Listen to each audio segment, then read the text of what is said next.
salaamaaleykum wa rahmatullahi wa barakaatu mbokki jullit yi mbokki taalib yi ñi ngi leen di nuyu di leen ziyaare di ñaan sunu boroom di ñu defal jàmm fu ñu mën a nekk.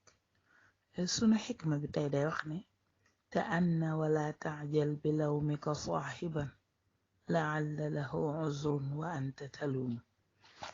mbokki xikma bi tey texte bu gàtt la waaye maanaa yu bari la mën a ëmb. benn baytu xasida la rek, mu ne defal ndànk te bul gaawtu ci yedd sa àndandoo ndax mën na am mu am kët ngànt lu ko jar te yow moom yaay ngay yedd xamoo ni mu deme.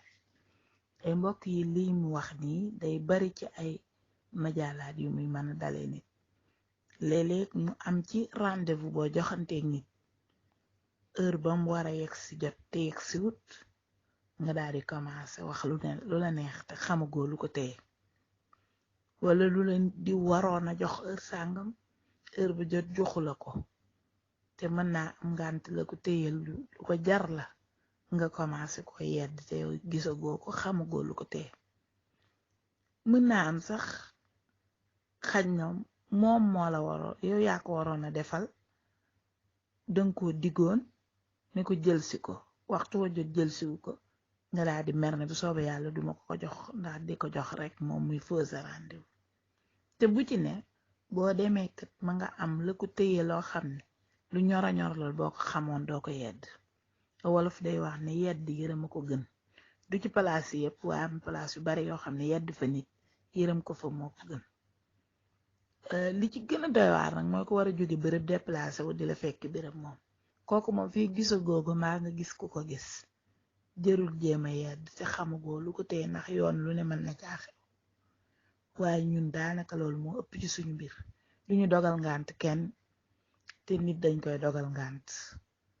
nit dañ koy dogal ngànt su amee lu mu war a def te heure bu jot te defu ko xam naa daa am gàllankoor rek. soo demee ba mu leer la ne gàllankoor bi nga doon foog ne moo ko tee def di amu ko ne kon xam naa daa ñëw heure bi da ko waxoon ba pare te mënu ko rek. boo gëstoo ba gis manoon na ko di da koo difu rek nga kon xañ na da ko fàtte di wut ay ngànt. jullit day layal jullit di layal jullit di layal jullit ba amatut pexe mu doog a taxaw. loolu moo gën benn point bu njëkk bi rek nga yedd ci nit man nga cee wax ba wax ci loo xam ne dana jéggi dayo te danga dem ba di ko réccu te loolu dara jaru ko.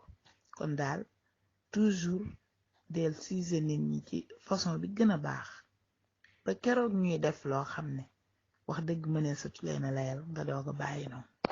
loolu moo nekk tey suñu xikma bi.